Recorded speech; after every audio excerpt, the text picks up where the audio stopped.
Here I have Honor 10X Lite, and today I'm going to show you how to connect this device to the Samsung Galaxy Buds headphones.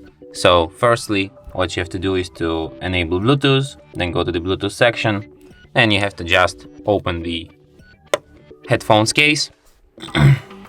And after that, they will appear in the available devices.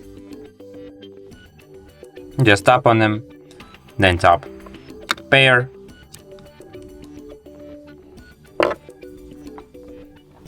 And as you can see, now I have my device connected to these headphones.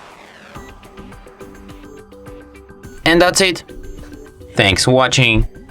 If you find this tutorial useful, don't forget to hit that like button and subscribe to our channel.